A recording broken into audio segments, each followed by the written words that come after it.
11 tahun kebijakan moratorium DOB kini menjadi perbincangan hangat di ruang publik tanah air.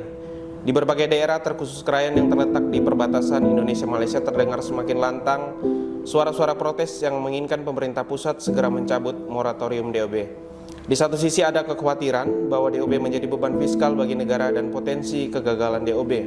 Namun di sisi lain, seruan rakyat dari 337 daerah menginginkan ada pemerataan pembangunan dan ekonomi, serta peningkatan pelayanan publik yang lebih dekat dengan rakyat. Apakah benar pembentukan DOB akan mempercepat kemajuan daerah, atau justru membuka celah baru untuk ketidakseimbangan dan ketidakstabilan? Bersama saya Felis, dalam Sapa Kamu, DOB Krayan, pembuka jalan atau batu sandungan.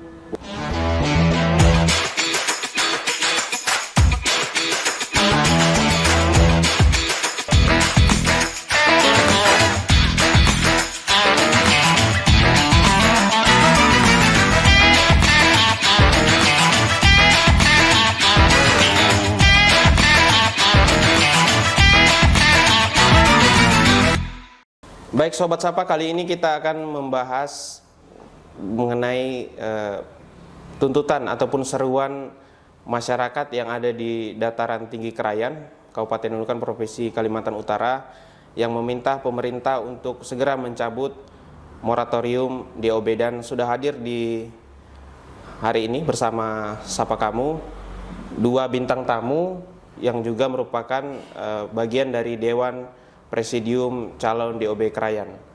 Selamat sore, Bang Helmi, dan ada Bang Gat di sini. Selamat sore. Nah, kalau kita tadi lihat Bang, di video pengantar tadi ada aksi yang dilakukan oleh masyarakat yang ada di dataran tinggi Krayan.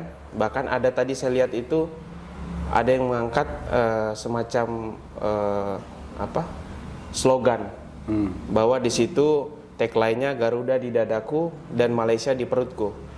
Bisa dijelaskan nggak maksud dari tagline ini? Apakah hanya sekedar sarkasme atau sebuah ungkapan yang bahkan bisa mengancam kedaulatan nasional kita, Bang? Silakan Bang Gat. Ya, terima kasih. Kalau dikatakan sebuah slogan atau ungkapan yang dimaknai terlalu jauh, apalagi sampai pada titik mengancam kedaulatan, saya kira terlalu jauh ya. Terlalu berlebihan itu, Bang. Terlalu berlebihan. Ya. Kalau dimaknai sebagai sarkasme, barangkali itu masih bisa dipahami. Sebenarnya yang dimaksud adalah hari ini 80 tahun Indonesia merdeka kan? 80 tahun Indonesia merdeka, dan kebutuhan masyarakat di sana itu sebagian besar itu diperoleh atau ya katakanlah diperoleh melalui belas kasihan dari saudara-saudara kita di Malaysia. Kenapa saya mengatakan itu belas kasihan? Karena memang perdagangan resmi antar Malaysia dan Indonesia khusus di daerah lain itu belum ada G2G-nya. G2G-nya belum ada, dan pola perdagangan yang terjadi, yang ada di sana saat ini itu pola perdagangan tradisional yang didasari oleh semangat karena masyarakat di sana itu satu rumpun.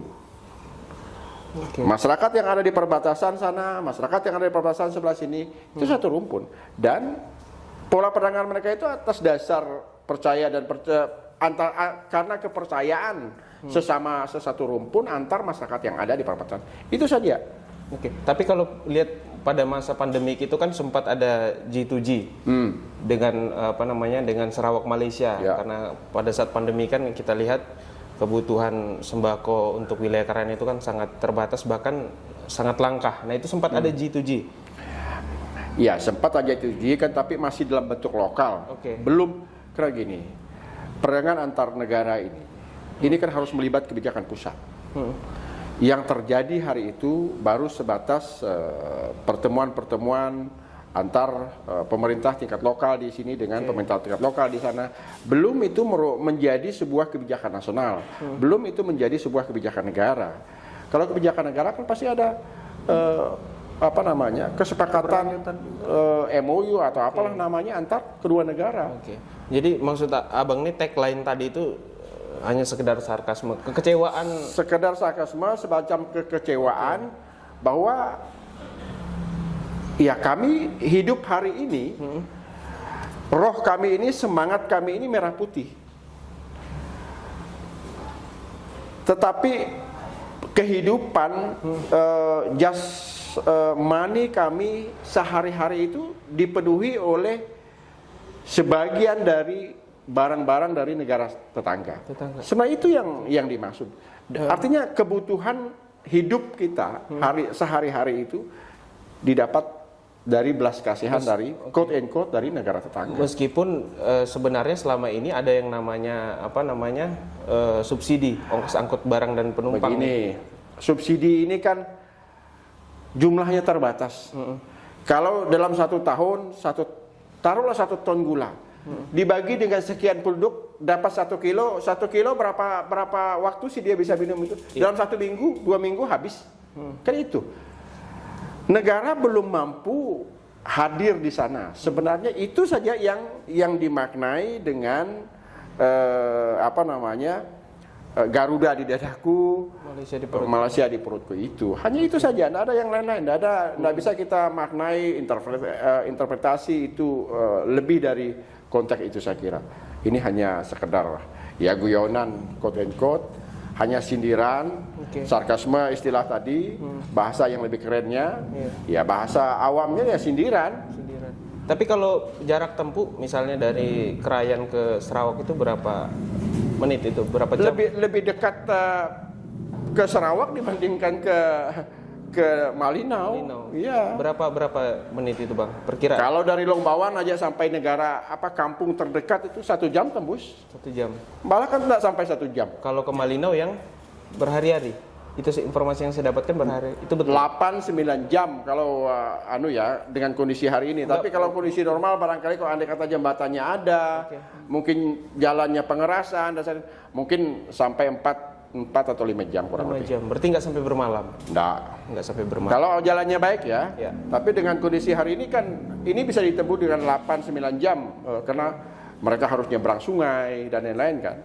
Kalau jembatan sudah ada, jalannya sudah minimal pengerasan, saya kira itu mungkin hanya 4-5 jam. 4-5 jam. Baik, saya mau ke Bang Helmi dulu. Apa yang paling mendesak nih Krayan menuntut harus pemerintah segera mencabut DOB ini? Ya, sekarang ini kondisi yang sekarang dihadapi oleh masyarakat kita yang ada di perbatasan. Kita bisa melihat terjadi ketimpangan pembangunan yang sebenarnya sudah sangat tinggi antara perkotaan dengan daerah-daerah yang di perbatasan. Jadi katakanlah Krayan, di daerah-daerah lain di Kalimantan Utara ini juga ada teman-teman lain yang juga ikut menyuarakan gitu. Nah, seperti di Krayan hari ini, katakan kalau kita lihat video yang tadi menggambarkan tentang kondisi infrastruktur misalnya, infrastruktur di Krayan pada hari ini hampir pada angka di bawah 10% dari kondisi panjang jalan, baik jalan nasional, jalan provinsi, jalan kabupaten, apalagi jalan antar kecamatan, jalan desa gitu ya. Dan itu sangat tertinggal. Belum kita bicara soal pendidikan, kesehatan, telekomunikasi dan lain sebagainya gitu. Nah, jadi mengejar ketertinggalan untuk meningkatkan kesejahteraan masyarakat itu hari ini tidak ada kata lain kalau selain memberikan otonomi kepada daerah-daerah yang ada di perbatasan itu. Nah, dengan seperti itu kita bisa dengan cepat melakukan distribusi anggaran itu dengan memberikan kewenangan kepada mereka gitu. Nah, jadi ini yang sebenarnya kondisi-kondisi yang itu yang melatar belakangi mengapa mesti cepat dilakukan gitu. Tapi kalau saya kebetulan juga seorang jurnalis, jadi ada 2 bulan terakhir ini memang beberapa berita itu terkait dengan situasi di Krayan. Ada sampai kelangkaan BBM. Itu benar itu ya? Betul. Kelangkaan BBM, terus juga ada jembatan penghubungan antar kecamatan yang putus. dan sehingga menyebabkan beberapa kecamatan itu terisolasi. Ya. Nah, apakah situasi itu hanya terjadi saat bencana, itu misalnya banjir, itu apakah terjadi pada saat itu aja atau memang kalau pada saat kemarau situasi di sana baik-baik aja? Ya, kondisi saat hujan ya, itu menjadi semakin parah. Jadi kondisi semakin parah. Seperti hari ini misalnya, karena curah hujan yang tinggi, ada beberapa jembatan yang putus, kemudian jalur distribusi antar kecamatan tidak selancar dalam tanda petik seperti sebelumnya. Gula pasir hari ini itu di Krayan itu harganya 25.000 1 kilo. Kemudian bensin 1 liter 25.000. Nah, dalam keadaan normal itu harganya 18.000. Masih jauh lebih Tapi itu mahal. bensin itu yang didapatkan di SPBU atau di yang bukan satu harga. Oh, yang bukan satu harga. Berarti yang di warung-warung. Kalau untuk satu harga itu memang masih sama harganya dengan kita, tapi itu kan adanya di pusat-pusat kota di kecamatan. Dan itu jumlahnya terbatas juga karena itu juga terbatas karena diangkut menggunakan pesawat perintis ya. Gitu. Jadi selama ini masyarakat di dataran tinggi Krayan ada 5 kecamatan. 5. Jumlah penduduk ada berapa banyak? 13.000 existing hari ini. 13.000. Untuk memenuhi selama ini berarti mereka harus belanjanya ke Malaysia, bagian Sarawak itu. Betul.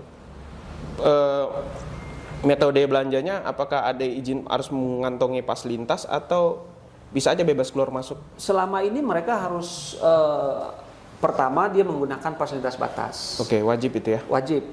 Nah, kemudian untuk aktivitas yang sifatnya sementara dalam beberapa jam mereka itu tetap diizinkan boleh melintas. Gitu.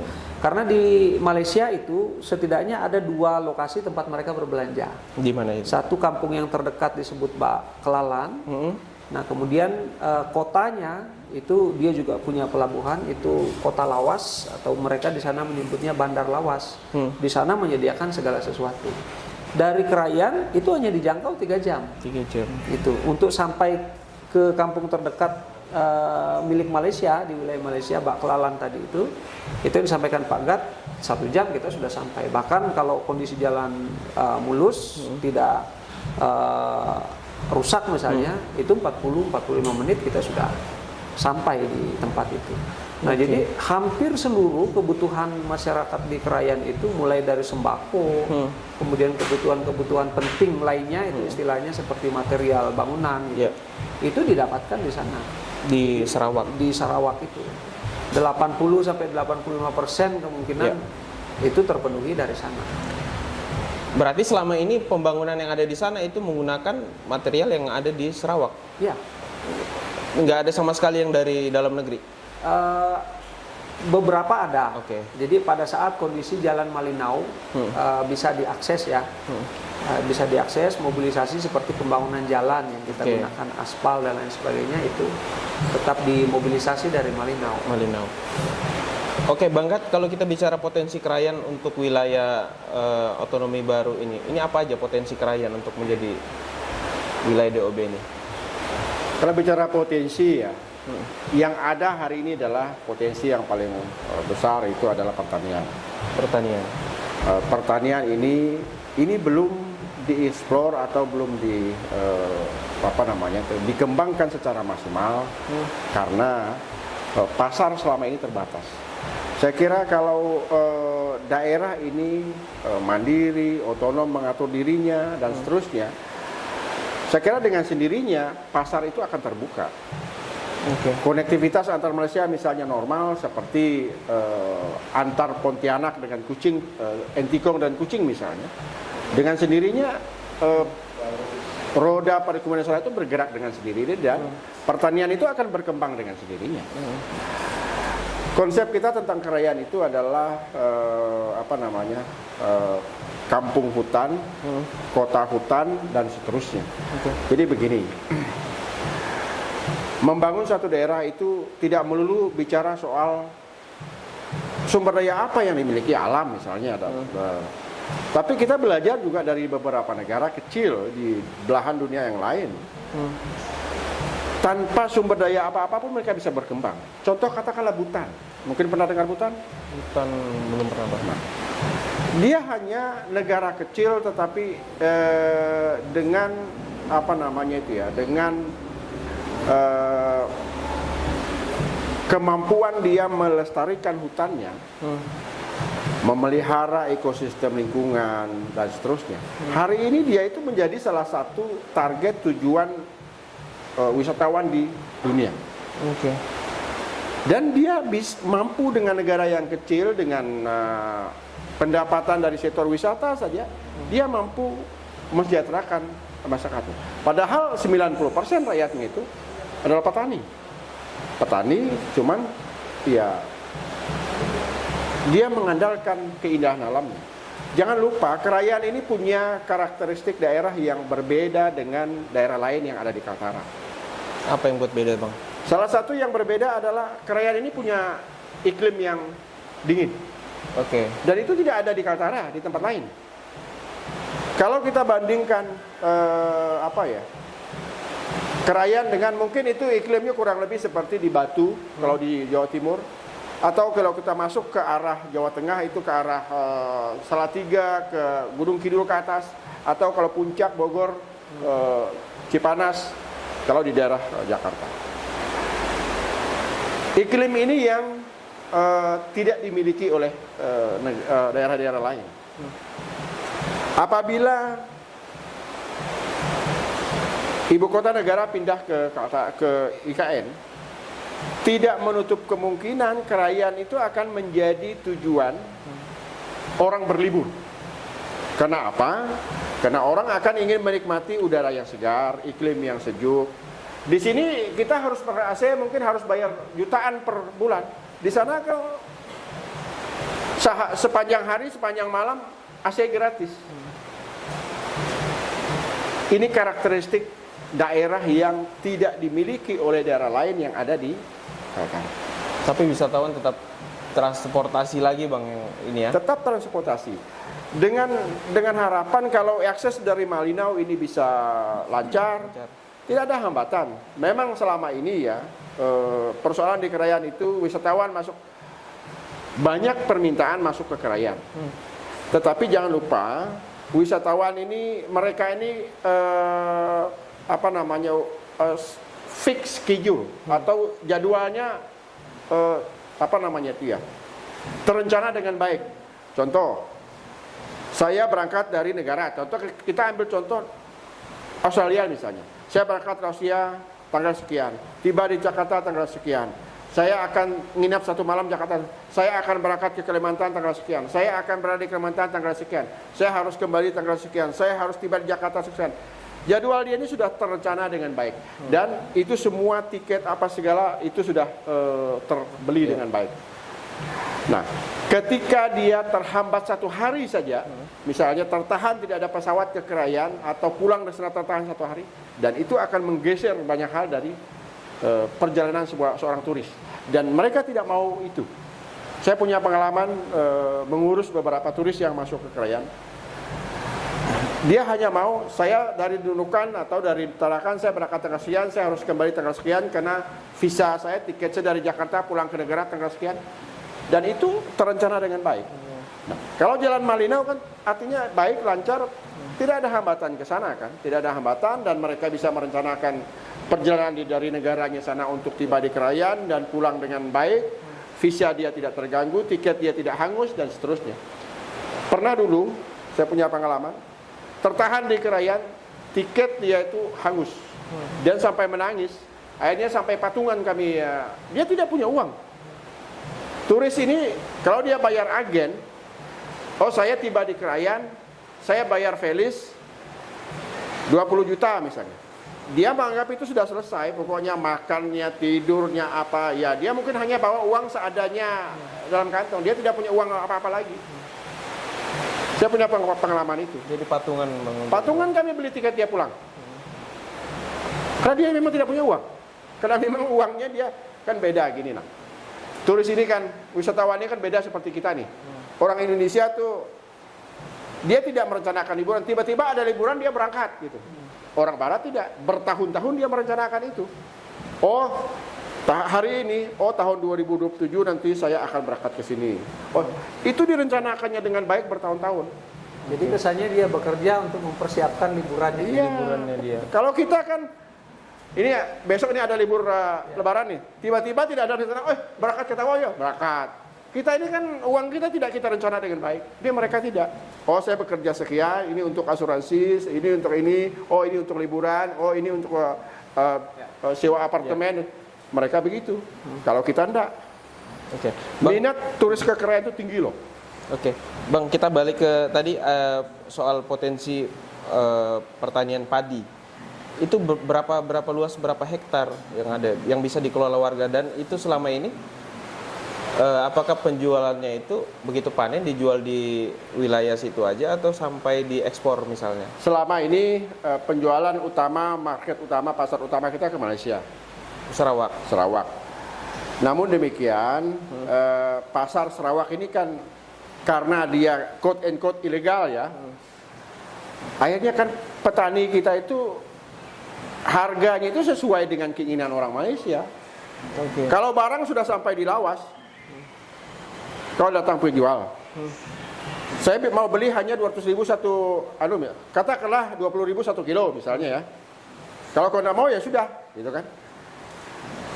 Barang ini kayak mungkin kita bawa pulang. Oke. Barang ini kena memang yang kita butuh, mau tidak mau barangnya harus kita lepas. Oke. Ini karena barang sudah ada di negara orang. Tidak lepas. Jadi berapapun itu dibeli. Dilepas. Nah, artinya terjadi ketidakadilan terhadap terhadap pertanian petani kita. Kita mau sebenarnya kalau ini resmi kan tercipta sistem perdagangan yang adil. Yang adil. Fair trade ya. Kita tercipta perdagangan yang adil antar masyarakat kedua negara. Idealnya berapa, Bang, harga? Kalau yang idealnya itu ya, kalau 300.000, 350.000 satu kaleng beras ada di sana itu 15 kilo, berarti kurang lebih 350 bagi 15, itu mungkin sekitar 20-an 1 kilo. 20-an 1 kilo. Oke. Dan ketika mereka bawa beras ke sana, itu biasa mereka pulang bawa kebutuhan sembako. sehari-hari, bisa gula, bisa minyak goreng, bisa bla bla bla dan seterusnya. Dan informasi saya pernah dapatkan dari warga di sana, itu ketika ini kan berhubungan dengan cuaca di sana, iklim di sana dingin sekali. Mereka misalnya bawa yang pernah saya dapat kedengar juga itu sabun deterjen yang bungkusannya ditempel di dinding, ya kan, supaya hawa dingin itu nggak terasa. Dari luar tidak masuk. Nah itu rumah-rumah kayu. itu benar, Bang Helmi, benar ya? Ya. Kondisinya memang seperti itu. Kalau dulu ya, di beberapa daerah juga termasuk sekarang di Krayan itu, karena suhu yang dingin, rumah-rumah ini kan dibuat dari kayu, material papan ya. Nah, jadi itu biasanya celah-celah itu saja itu masyarakat berusaha untuk menutup, gitu. Dan biasanya ibu-ibu dengan banyaknya produk-produk Malaysia yang mereka bawa masuk ke Malaysia itu, seperti sabun deterjen itu misalnya, itu bisa dimanfaatkan, tidak mesti dibuang. Itu ditempel untuk menutup di ini gitu. Celah-celah dinding Ya. itu. Dan kami melihat hal yang sepele seperti ini justru juga bisa mempengaruhi tingkat nasionalisme satu masyarakat, warga. Karena setiap malam dia istirahat tidur, dia lihat Mulai produk bangun Malaysia pagi, misalnya dia di dapur, dia makan, dia minum, tapi matanya lihat bendera Malaysia ada di situ. Di setiap produk-produk Malaysia itu kan umumnya itu ada bendera Malaysia itu. Nah, dan tanpa sadar itu akan mempengaruhi cara berpikirnya mereka, gitu. Bisa tidak jadi dan nasionalisme ini memang lagi. menjadi tantangan bagi negara, gitu ya. Bagaimana kita bisa mengimbangi produk-produk yang banjir di Krayan yang sumbernya dari Malaysia itu, dengan produk Indonesia tentu, gitu. Ya. Kalau bicara syarat DOB, apakah syarat DOB untuk Krayan ini sudah terpenuhi semuanya atau ada yang belum itu? Kalau kita mengacu di Undang-Undang 23 2014 tentang pemerintah daerah itu ya, di situ mengatur bahwa syarat administrasi pembentukan calon daerah otonomi baru itu adalah yang pertama ada syarat dasar. Nah, di dalam syarat dasar ini ada yang disebut dengan syarat kewilayahan. Luas wilayah, jumlah penduduk gitu. Kemudian potensi wilayah dan lain sebagainya. Nah, itu Krayan sudah terpenuhi. Terpenuhi dengan 5 kecamatan itu ya? Kita sudah punya 5 kecamatan, kemudian usia minimal daerah yang memekarkan, termasuk usia minimal kecamatannya juga sudah memenuhi syarat. Nah, kemudian yang kedua, persyaratan dasar yang lain itu adalah persyaratan mengenai analisa kemampuan atau tingkat daya saing daerah itu jika satu saat dimekarkan. Nah, nanti itu diukur dari misalnya aspek ekonominya, kemudian tingkat potensi PDRB masyarakatnya, gitu, dan lain-lain sebagainya. Nah, itu nanti ditopang atau didukung dengan hasil kajian. Nah, untuk usulan pemekaran daerah otonomi baru Krayan ini, kajian akademisnya juga sudah kita susun. Dulu kita berkolaborasi dengan Universitas Indonesia untuk lakukan kajian itu. Sudah tahun berapa dilakukan kajian itu? Kajian kita di 2017. 17. Ya, dan seluruh dokumen itu sudah lengkap, termasuk pernyataan kesediaan daerah induk untuk memekarkan, kemudian kesediaan daerah induk untuk mendukung keuangan bagi daerah persiapan nanti, karena sekarang konsep DOB ini kan tidak langsung definitif, dia harus melewati masa persiapan selama 3 tahun. Nah, jadi daerah induk ini nanti berkewajiban untuk memberikan dukungan keuangan. Kabupaten Nunukan ini ya? Iya. Tetap menyuntik APBD? Menyuntik APBD-nya ke DOB persiapan Krayan gitu, selama 3 tahun. Nah, jadi persyaratan itu sampai di 2017 itu sudah lengkap, dan itu sudah kita masukkan di Dewan Pertimbangan Otonomi Daerah, kita sudah masukkan di DPR RI, DPD RI, kita sudah lengkap masukkan. Berarti selama 3 tahun kalau dia tidak misalnya dia selama 3 tahun ini ternyata tidak bisa mandiri, itu bisa dianggap gagal, DOB yang gagal? DOB-nya gagal, daerah persiapannya gagal, dan dikembalikan ke daerah induk. Oh gitu, jadi nggak jadi DOB gitu ya? Betul. Jadi pemerintah menetapkan undang-undang, tapi bentuknya adalah daerah persiapan. Ya. Nah, jadi daerah persiapan kemudian ditunjuk pelaksana kepala daerah itu diangkat dari pegawai negeri sipil, dan kemudian APBD-nya itu masih berada di dalam batang tubuh APBD induk. Tetapi tugas kepala daerah persiapan adalah melaksanakan APBD tadi yang khusus untuk persiapan. Nah, di akhir 3 tahun pemerintah pusat bersama daerah, khususnya daerah induk ya, itu nanti akan melakukan evaluasi, melakukan pengukuran apakah daerah persiapan ini bisa definitifkan. Nah, jika tidak maka dianggap gagal, kemudian kembali ke daerah itu. Tadi syarat DOB jumlah penduduk sudah masuk kriteria, kemudian dari segi kecamatan juga ada 5 kecamatan. Ya. Potensi lokal apakah cuma pertanian atau ada potensi lain?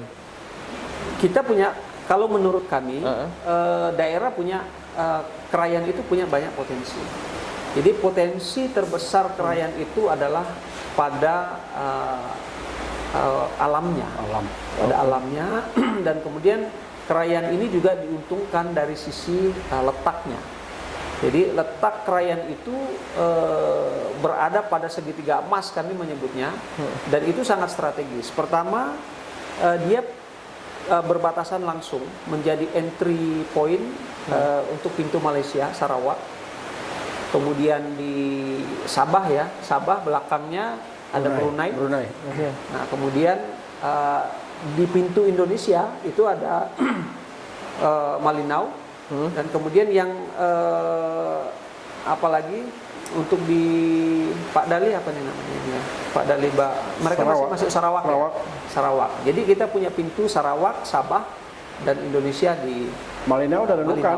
Gitu. Malinau dan Nunukan itu sudah terkoneksi langsung. Dan di belakang, kalau di wilayah kita, pemerintah sudah menetapkan ibu kota negara baru kan, di IKN sana. Dan ini menjadi magnet baik Malaysia maupun Brunei gitu, dengan posisi Krayan yang cukup strategis itu. Jadi ini bisa menjadi jalur perlintasan yang Perdagangan. ya yang akan sangat strategis. Krayan itu masuk kawasan strategis nasional. Ya. Karena ada PLB yang salah satu juga itu. Masuk kawasan strategis nasional dan dia itu berbatasan dengan negara lain. Ini pertimbangan geografis ya. Dari aspek administratif yang disampaikan oleh Pak Helbe tadi. Nah, itu Jadi- yang membuat keuntungan tersendiri Ya, ketika dia menjadi betul. kabupaten sendiri. Dan begini, di dalam undang-undang pemekaran pemerintah daerah itu juga menyebutkan pemerintah daerah dapat memekarkan wilayahnya itu menjadi daerah otonomi baru dengan persetujuan pemerintah pusat, itu diprioritaskan bagi daerah-daerah yang berada di kawasan strategis nasional seperti sampaikan Pak Gat tadi. Nah, jadi Krayan ini termasuk satu dari KSN karena yang pertama dia berada di perbatasan tadi, kemudian yang kedua yang paling besar kepentingannya Krayan itu ada di jantung Borneo. Jantung Borneo. Jantung Borneo. Heart of Borneo, karena kepentingan terhadap jantung Borneo ini kan tidak hanya pemerintah Indonesia, ada Malaysia, ada Brunei, dan bahkan negara-negara lain sangat berkepentingan. Oke Bang, kita minum dulu kayaknya. Oke, Silakan. Apa kelebihan ini kopi sapa kamu? Kelebihannya, ini kalau lagi diskusi begini Bang, jadi lebih fresh kita Bang. Oh, sudah fresh. Dadakan sekali jawabannya. Oke, tadi soal syarat sudah terpenuhi. Ini sebagai wilayah perbatasan dengan Sarawak, Malaysia ya. Kesiapan Krayan misalnya dalam membangun hubungan kerjasama atau menjalin hubungan kerjasama dengan Sarawak ketika nanti DOB itu seperti apa? Sudah ada komunikasi atau apakah hubungan kerjasama nanti tetap terjalin G2G, government to government, atau seperti apa? Bang Gat, silakan. Begini, jangan kita lupa bahwa masyarakat di sepanjang perbatasan Malaysia dan Indonesia itu mempunyai hubungan emosional yang sama. Kenapa itu? Mereka ini satu rumpun. Oke, satu rumpun. Satu rumpun, budayanya sama, bahasanya sama, dan sebagian mereka itu dulu dari Indonesia. Dulu ketika terjadi konfrontasi dengan Indonesia, sebagian memutuskan menjadi sebelah dan sebagian tetap bertahan di Indonesia dan seterusnya. Dari sisi budaya saja, pendekatan budaya, pendekatan tradisional, hampir tidak ada masalah. Dan pejabat-pejabat Malaysia yang berasal dari warga perbatasan Malaysia, mereka bolak-balik berkunjung ke Krayan. Artinya kalau saya dari sisi sederhana saja tidak ada hambatan apa-apa. Tetap terjalin seperti Tetap biasa. terjalin, malah barangkali itu akan lebih baik, akan bagus. lebih efektif karena merasa senasib kan.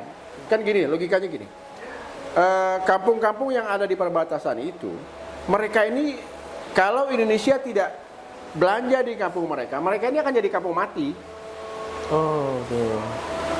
Nah, tidak ada pilihan bagi mereka pun kalau mereka mau kampung-kampung yang ada di perbatasan ini maju dan berkembang. Satu-satunya jalan buka jalan orang Indonesia supaya orang Indonesia pergi belanja mereka, uang masuk ke mereka, barang masuk ke kita. Ekonomi mereka pun berkembang. Kalau jalan ini tutup, warga negara mereka pun yang ada di perbatasan akan kesulitan. Ini mutual understanding lah, ada kebutuhan timbal balik nih. Simbiosis mutualisme. Ya, ada kebutuhan timbal balik. Ya. Kita membutuhkan barang mereka, mereka pun membutuhkan uang kita supaya ekonomi mereka berkembang juga. Saya kira tidak ada hambatan apa-apa karena ya ada banyak warga-warga di sana kan Lundaya, di sana itu disebut Lun Bawang. Dan mereka tuh sama bahasa dengan kami. Dan ada beberapa orang yang jadi pejabat, jadi anggota DPR di sana, dan mereka punya komunikasi yang baik dengan kami.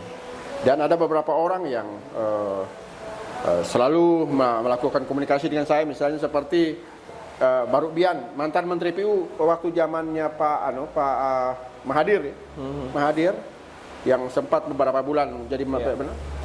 Baruk Bian ini kan Menteri PU di sana, Menteri Jalan Raya istilah mereka. Beliau sampai hari ini masih komunikasi dengan saya. 2 minggu lalu beliau masih WA. Jadi artinya saya kira ya ini tidak ada hambatan kalau Krayan mekar dan membangun komunikasi dengan Malaysia, saya kira nggak ada masalah. Oke, tadi ketika kita hari ini bergantung terhadap sembako yang ada di Sarawak Malaysia, mereka ada nggak komoditi yang mereka ternyata bergantung dengan Krayan? Salah satunya beras. Oh, beras, mereka masih justru bergantung sama berasnya Krayan. Dibilang bergantung juga, tapi dari Krayan memenuhi sebagian dari kebutuhan mereka, produksi mereka. Oke. Bahkan beras Krayan itu sudah diperjualkan di sana dengan label seberang. Padahal itu beras sebagian mungkin dari sini, dari tempat kita.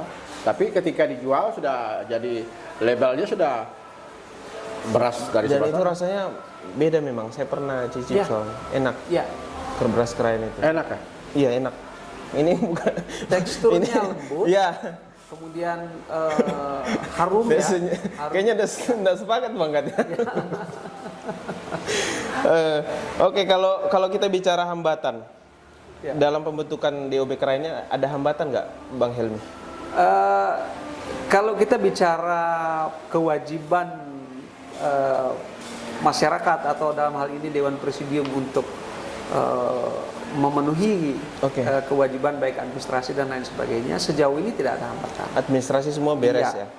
Hanya saja yang menjadi hambatannya tentu kebijakan Presiden. ya, artinya kebijakan pemerintah pusat hari ini sampai hari ini belum membuka moratorium itu gitu. Kalau ya kita katakanlah moratorium ya, kalaupun secara formal sebenarnya belum pernah diterbitkan keputusan mengenai moratorium itu gitu. Tetapi ada apa namanya kealpaan dalam proses menyediakan perangkat kebijakan yang merupakan turunan dari undang-undang 23 pemekaran daerah itu. Itu karena pemerintah pusat kalau dalam perintah undang-undang ini itu harus menerbitkan desain besar penataan daerah yang nanti akan menjadi kitab mengenai rencana pemekaran daerah. Katakan tadi kalau misalnya ada 337 ya. Usulan di seluruh Indonesia. Nah, ini nanti akan dibuka secara bertahap misalnya. Nah, jika dilakukan secara bertahap, siapa yang ada di tahap pertama, siapa yang kedua dan lain sebagainya. Nah, itu seharusnya dituangkan di dalam desain besar tadi. Dan kebijakan desain besar dalam bentuk PP itu sampai hari ini belum terbit, dan itu juga yang diperjuangkan bersama Forkonas itu. Forkonas itu. Oke, berarti ada perintah Undang-Undang 23 2014 Ya. bahwa harus membentuk PP Desartada ya. Besar tada, desain besar penataan daerah. Itu harus dibentuk dulu baru bisa dilanjutkan DOB gitu ya. Ya. Oke, Bang Kat, saya mau tanya, kalau pemerintah pusat hari ini punya kekhawatiran terhadap beban fiskal negara untuk mencabut moratorium itu gimana kalau menurut pandangan Abang sendiri? Soalnya gini, kalau dibilang beban fiskal, pemerintah Jakarta juga harus mengevaluasi diri juga. Selama ini mereka hadir maksimal nggak di daerah-daerah yang hari ini meminta pemekaran. Kalau mereka merasa belum hadir maksimal, katakanlah Krayan misalnya. Ini 80 tahun Indonesia sudah merdeka. Kehadiran negara di sana masih minim. Faktanya lah di jalan masih berlumpur. Ya. Sebagian besar kampung masih gelap. Fasilitas sekolah masih minim, fasilitas kesehatan masih minim. Artinya adalah negara belum hadir di sana. Nah, kalau negara tidak mampu hadir secara melalui kebijakan di daerah-daerah pinggiran yang hari ini meminta pemekaran, harusnya mereka diberi kekuatan. Kekuatan itu apa? Berikanlah mereka wewenang. Wewenang itu apa? Bentuk mereka melalui DOB. DOB dan supply mereka dengan anggaran. Kalau ukuran pemerintah RI saja, ya, membantu pemekaran itu nggak mahal-mahal amat. Lebih banyak uang yang yang hilang di got-got, yang hilang di sungai-sungai, yang hilang di itu daripada mempercepat pembangunan, mempercepat kehadiran negara di daerah perbatasan.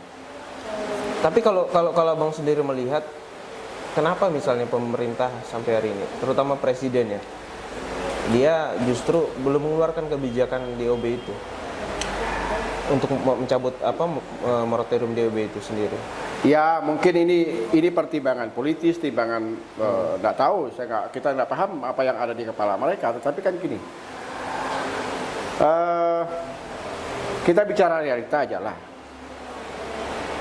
Faktanya negara belum mampu menciptakan keadilan sosial bagi seluruh rakyat Indonesia. Okay. Dan itu sudah tertuang dalam butir terakhir dari Pancasila, keadilan sosial. Kalau negara tidak mampu hadir menciptakan keadilan sosial, mestinya negara memberi rakyat itu kemampuan, memberi rakyat itu, memberdayakan rakyat itu untuk membangun dirinya sendiri. Membangun dirinya sendiri itu seperti apa? Beri dia wewenang, beri dia kekuasaan, beri dia anggaran. Hanya itu pilihan, hanya itu jalan. Kita mau, contoh lah, kita bicara konteks kedudukan. Ini 25 tahun.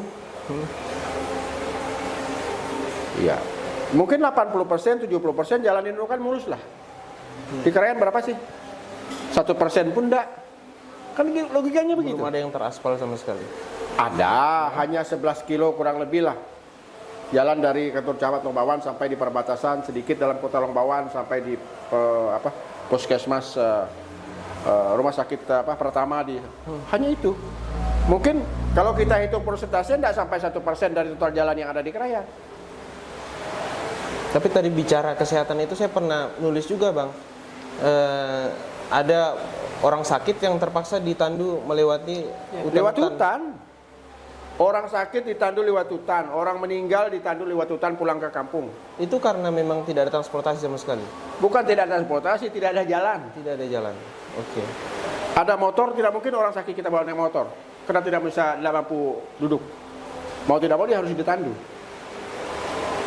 Ini kan realita. Jadi begini, kalau negara berpikir bahwa membangun rakyat itu adalah beban, ini logika yang sesat. Negara tidak boleh berpikir bahwa membangun rakyat itu, memberdayakan rakyat itu jadi beban. Itu bukan beban, tapi kewajiban, tapi itu tanggung jawab.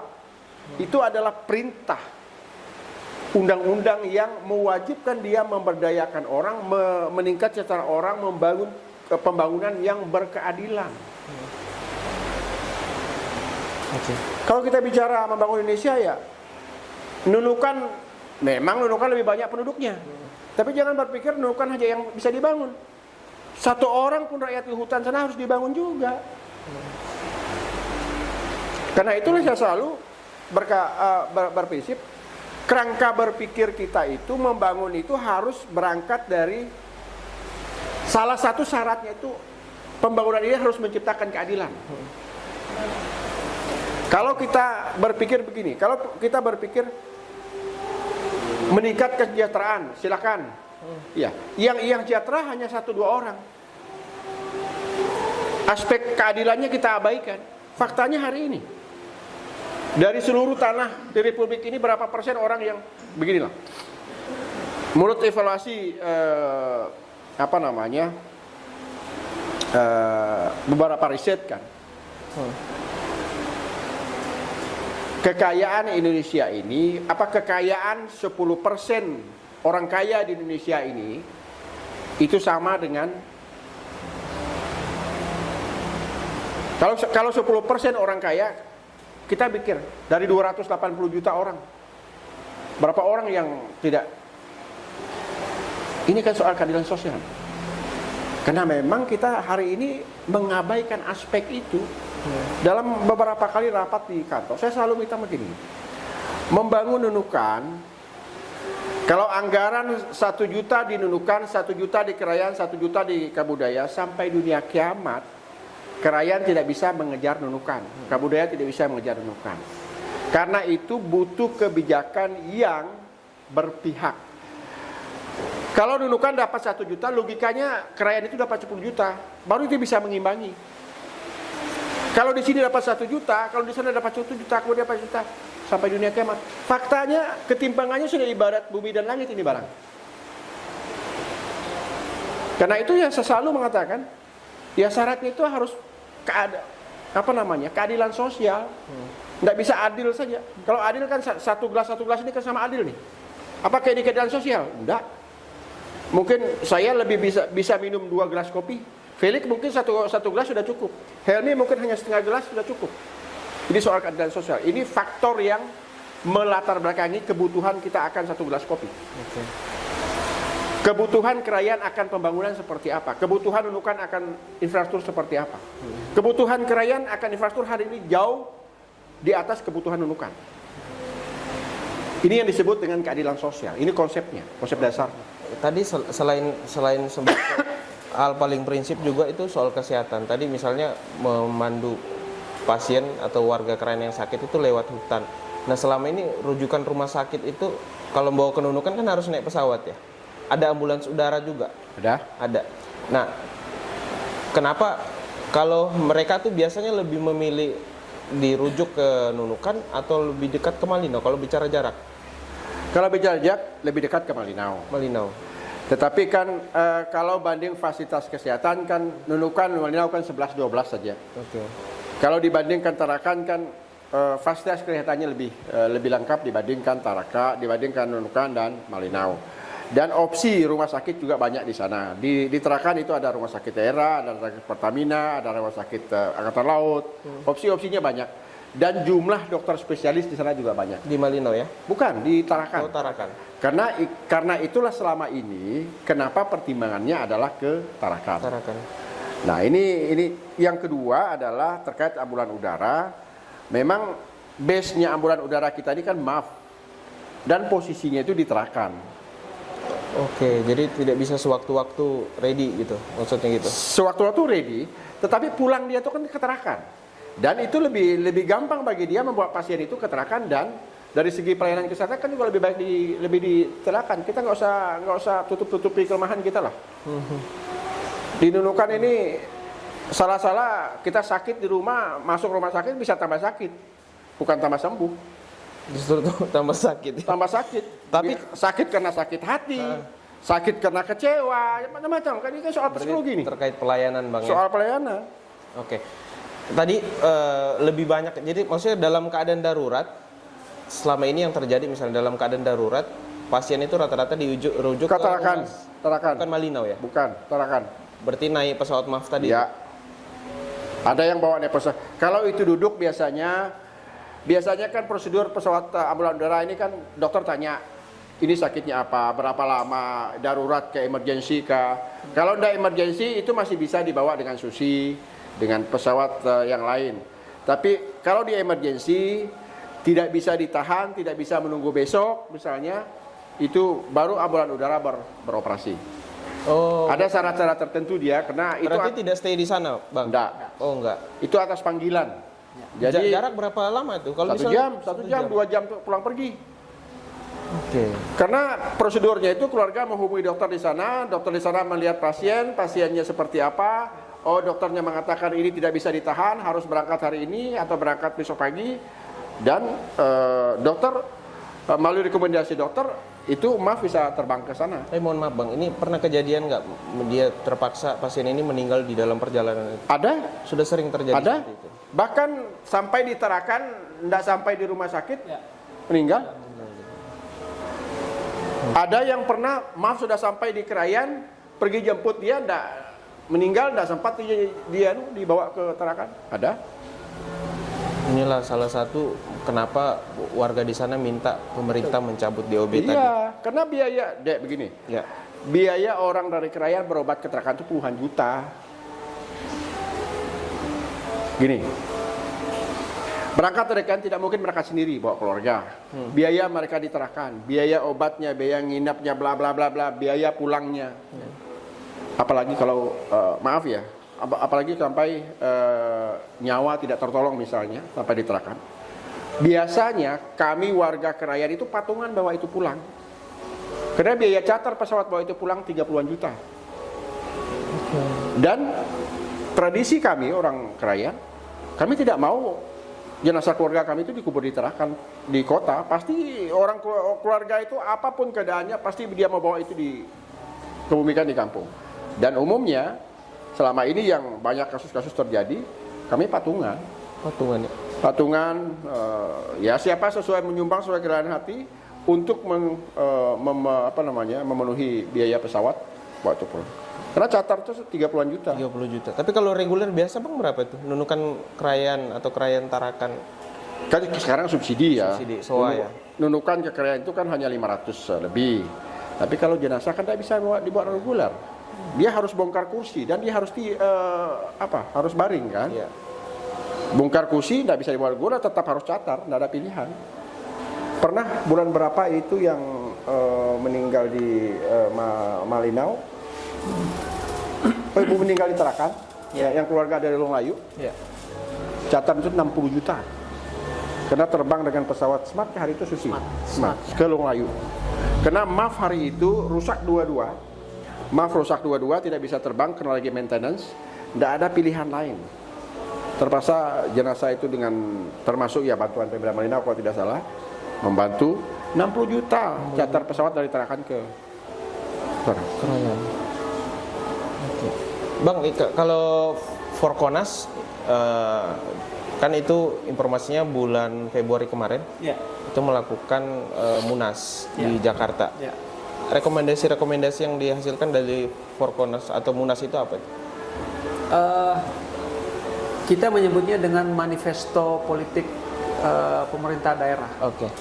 Jadi di Munas kemarin itu menyerukan kepada pemerintah pusat itu untuk membuka moratorium itu secara bertahap. Jadi secara bertahap di seluruh Indonesia, silakan pemerintah pusat lakukan evaluasi mana yang memenuhi syarat. Gitu. Nah itu yang diinginkan. Kemudian yang kedua, segera menerbitkan desain besar penataan daerah tadi. Nah, jadi dua itu yang inti menjadi tuntutan di dalam Munas kemarin. Dan Krayan harus masuk list tahap pertama DOB. Kalau melihat letaknya di kawasan strategis nasional, ya kita berharap bahwa Krayan salah satu yang menjadi prioritas juga. Oke. Kemudian kalau pemerintah salah satu tadi kekhawatirannya beban fiskal. Terus kekhawatiran yang berikutnya saya yang baca di beberapa kanal media online itu, kekhawatiran negara juga terletak pada ketika misalnya moratorium DOB dicabut, ternyata gagal DOB, itu salah satu kekhawatiran. Tanggapannya Abang gimana sendiri terkait gagalnya DOB itu? Saya kira begini ya, di daerah-daerah yang kondisinya seperti Krayan yang berharap dalam waktu yang sangat panjang untuk bisa dimekarkan, tentu tidak akan menyia-nyiakan kesempatan itu. Nah, jadi yang pertama bahwa daerah yang baru dimekarkan sebagai daerah otonomi baru ini, seperti saya sampaikan di awal tadi, dia diberikan perangkat untuk memastikan bahwa proses pemerintahan itu dia lakukan. Yang pertama adalah daerah induk itu harus memberikan dukungan anggaran untuk pembangunan di daerah persiapan selama 3 tahun. Kemudian membangun infrastruktur dasar, termasuk pengadaan ASN, kemudian kantor bupati dan DPRD-nya gitu ya. Nah, termasuk infrastruktur dasar seperti listrik, jalan, kemudian rumah sakit. Nah, jadi ini yang pertama yang akan dievaluasi. Dan saya kira apapun konsekuensinya gitu, yang penting adalah niat pertama dari pemerintah pusat untuk menghadirkan dirinya di tengah persoalan yang sekarang ini dihadapi oleh masyarakat. Jadi hadir dengan memberikan kewenangan itu gitu. Nah, supaya dengan kewenangan itu daerah-daerah yang tadinya sulit, nah mereka bisa dengan segera bangkit dari situasi yang ada itu untuk mempercepat terwujudnya kesejahteraan masyarakat di wilayah itu. Tapi kalau bicara pembangunan berarti materialnya nanti itu gimana Bang? Berarti harus disuplai lagi dari Sarawak, mau tidak mau ya? Bisa iya, bisa juga dari Indonesia, karena sekarang ini kan progres untuk pembangunan jalan nasional ini masih terus berlangsung gitu kan, dan itu tidak, menurut kami tidak stuck prosesnya, dan sambil proses ini jalan, jalan nasional juga dibuka gitu. Jadi Saya kira simultan lah, kedua-duanya itu akan simultan. Tapi karena terbatas ya pakai transportasi pesawat, tentu sedikit banyaknya material tetap dipasok dari Sarawak. Nah, kalau komunikasi pembangunan wilayah baru Krayan ini dengan pengelolaan hutan yang dilindungi atau biasa disebut dengan kain mentarang itu seperti apa itu? Terkait hutan lindung kain mentarang ini, Bang. Ya. Ya, kalau saya sih nggak ada masalah, justru itu menjadi sebuah kekuatan. Keberadaan Taman Nasional itu, Kalimantan itu justru menjadikan DOB Krayan itu sebuah nilai plus bagi DOB Krayan. Tidak ada yang perlu kita khawatirkan dengan Taman Nasional, saya kira. Bahkan masyarakat adat sendiri pun punya komitmen yang kuat untuk memelihara kelestarian lingkungan di sana. Karena apa? Karena dalam konteks kami itu, alam itu adalah kehidupan, alam itu adalah rumah bagi kami, alam itu adalah budaya kami, alam itu adalah totalitas kehidupan. Jadi saya kira itu sejalan saja dengan nafas dan semangat perjuangan masyarakat di sana terhadap atau persepsi mereka memahami atau konsep dasar mereka memahami seperti apa alam itu bagi mereka. Jadi walaupun ini dicabut moratorium DOB Krayan, tidak ada permasalahan dengan Taman Nasional. Saya kira nggak ada. Terkait dengan pembangunannya, tidak masalah. Kemudian kalau soal ini tadi, kalau Forkonas ya, Forum Komunikasi Percepatan Pembangunan Pembentukan DOB ini, sejauh ini masih sambil mengupayakan juga menunggu kebijakan presiden.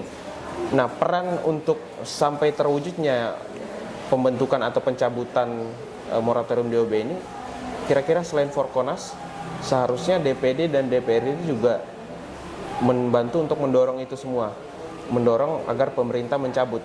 Nah, di posisi DOB Krayan ini, tuntutan ini, apakah sudah ada bisik-bisik dari perwakilan kita yang ada di Senayan? Pemekaran daerah ini menjadi tanggung jawab kita semua. Kepala daerah di Nunukan, gubernur di provinsi, dan perwakilan program kita yang ada di DPR. Forkonas ini ketuanya itu adalah salah satu anggota DPR. Dan wakil ketua itu kalau salah satu ketua wakil ketua DPD. Oke. Artinya komunikasi tetap jalan antar semua lembaga. Dan pada saat kami mengantar dokumen DOB ke Jakarta, dan semua lembaga itu kami temui. Kemendagri kami temui, DPR RI kami temui, Komisi 3 waktu itu. Kemudian Komite 2 Komite 1 di DPD. Bahkan kami sampai ke sekretariat Presiden, One Team Press waktu itu, menemui Pak lupa saya nama Sutarjo Sugitno. Ya, Sutarjo kalau nggak salah, lupa saya namanya waktu itu terkait ini. Jadi komunikasi harus lintas politik, lintas lembaga segala macam yang harus itu. Karena ini ya percaya tidak percaya, kebijakan DOB ini kan kebijakan politik kan, kebijakan politik presiden. Jadi ya kita harus membangun komunikasi dengan semua stakeholder yang terkait itu. Oke. Bang, kemudian ini di Krayan ini, itu kan ada PLBN yang memang sebenarnya sudah lama diwacanakan, dan sejauh ini progresnya seperti apa itu PLBN? Oke, silakan Bang. Progres PLBN saat ini ya boleh katakan 0% lah, 0%. Karena apa? Karena itu dihentikan pembangunannya 2002 ke 2003. 2023 dihentikan karena waktu itu masih pandemi. perbatasan ditutup untuk material bangunan oleh pemerintah kerajaan Malaysia sehingga itu tidak bisa berjalan. Nah, dan itu sudah dilelang, pemenangnya sudah ada. Pihak kontraktor waktu itu Wika, apa waktu itu lupa saya, sudah melakukan tinjauan lapangan. Dan itu kan satu paket dengan yang sebatik, satu paket dengan yang di Labang, Lumbis dan Apokayan dan sebagainya. Hanya Krayan sejak waktu itu tidak bisa berjalan karena kesulitan material tidak bisa mereka dapatkan dari Malaysia sehingga dalam perkembangan Wan Prestasi akhirnya oleh PU sebagai Kementerian PU sebagai pelaksana teknis dari kegiatan itu dihentikan. Padahal warga sudah hibakan lahannya. Lahan sudah hibah, bahkan ada pematangan lahan kan sempat. Ya. Pematangan lahan sudah sempat sehingga tidak bisa dilanjutkan. Itu kemungkinan bakal dibangun lagi berarti. Ya kita tidak tahu, walau alam ya ini kebijakan pemerintah presiden yang baru, tapi kita tetap berharap, kita tetap memohon. Mudah-mudahan ini tetap berjalan karena apa? Sebelah kita sudah megah, Ya. mereka punya sudah selesai. Memang sempat terhenti waktu Covid, mereka punya, tetapi dilanjutkan setelah Covid dan tahun ini tadi, akhir tahun ini tadi, tahun lalu, bulan lalu tadi sudah selesai dan sudah diresmikan mereka kalau tidak salah saya. Ya malu kan sebagai negara ini kita selalu mengatakan perbatasan itu beranda terdepan NKRI. Kalau mereka sudah gagah, megah, kita punya tidak ada kan? Ini kan soal martabat. Ini soal martabat, soal wibawa, soal apa kita di mata negara tetangga kan? Ya logikanya Presiden Prabowo tetap melanjutkan beberapa proyek strategis nasional yang kemarin dicanangkan zaman Jokowi tidak sempat dilaksanakan. Memang barangkali biasanya kan ganti pemerintah, ganti presiden itu ganti kebijakan. Tetapi kan masih ada yang baik, masih ada yang bermanfaat. Kalau bermanfaat ya lanjutkan. Kalau enggak ya menurut penilaian dan kepentingan politik masing-masing presiden. Ya. Kalau dianggap ini, kalau kita secara kasat mata aja kan, ini PLBN perbatasan negara. Harus logikanya siapapun presiden, ini kan nanti masih bermanfaat ini barang. Dari sisi kepentingan politik, kepentingan strategis, kepentingan apapun, ini kan masih logik dilanjutkan programnya. Ya berbeda dengan kebijakan jalan tol kemarin, itu kan ini soal kebijakan politik ke presiden masing-masing. Tapi kan kalau PLBN kan tidak semata-mata kebijakan politik, ini kebijakan diplomasi antar negara, ini diplomasi antara negara tetangga ini barang. Padahal kalau ketika PLBN ada, kemudian DOB Krayan itu diberikan, justru jauh lebih berkembang ekonomi di Krayan. Logika kita Dedek, kita tidak hanya bicara soal pertanian saja potensinya. Kalau perdagangan antar Krayan dan Malaysia itu terbuka, bisa jadi barang Malaysia itu akan penuh di Malinau, bisa penuh juga di daerah bukan Nunukan ya, di daerah Mensalong sini, Mensalong, Sembakung, sini. Karena apa? Karena ini bisa connect ke sebelah sana. Artinya potensi dia bukan hanya potensi soal alam yang ada, tapi potensi perdagangan barang dan jasanya juga bisa berkembang. Oke, baik, Sobat Sapa. Seperti biasa kita untuk dua bintang tamu yang hadir ini kita akan memberikan cindera mata sebelum closing statement. Kenapa disebut cindera mata? Dinda akan menyebutnya cindera mata. Kenapa hubungannya? Anda kira-kira seharusnya gimana penyebutannya itu, Bang? Cindera hati. Kalau mata, ya mungkin cindera hati. Cindera kaki, cindera kepala. Cendera hati kan kalau hati ini nempel supaya menyukai kan. Kalau hanya sekedar melihat-lihat begini kan dah. Oke, terima kasih. Semoga berkenan. Dengan senang hati. Nanti bayarnya di belakang, Bang. Oke, Sobat Sapa, kita sudah berada di penghujung episode berkaitan dengan harapan warga Krayan untuk meminta pemerintah segera mencabut DOB untuk wilayah Krayan. Dan seperti biasa, sebelum kita mengakhiri, saya butuh closing statement dari dua bintang tamu. Silakan Bang Helmi. Baik, terima kasih. Yang ingin saya pertegas pada kesempatan ini adalah kebijakan pemberian otonomi daerah itu adalah satu-satunya solusi pada saat ini untuk mempercepat pembangunan dan kesejahteraan masyarakat di perbatasan. Jadi dengan memberikan kewenangan sepenuhnya kepada masyarakat yang ada di perbatasan, maka pemerintah secara otomatis mempertegas kedaulatannya ada di wilayah perbatasan. Saya kira itu. Oke. Banget, silakan.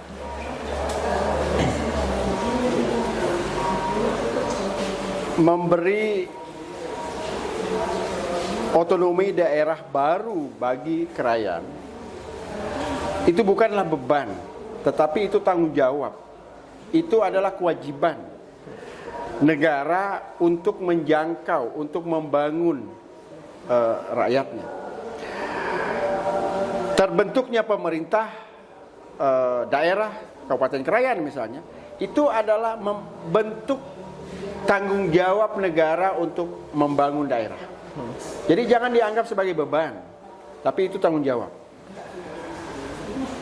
Pemerintah terbentuk, pemerintah sana adalah mempercepat pembangunan, memperpendek jangkauan langkah negara untuk hadir di daerah perbatasan melalui pemerintah daerah setempat yang, ya insya Allah kalau Tuhan berkehendak, pemerintah menginginkan terbentuk, ya negara akan lebih cepat hadir di daerah perbatasan. Saya kira itu. Terima kasih. Oke.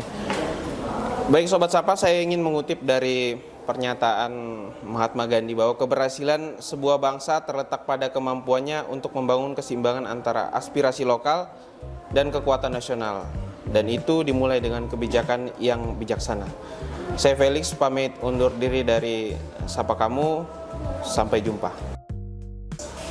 Oke, makasih.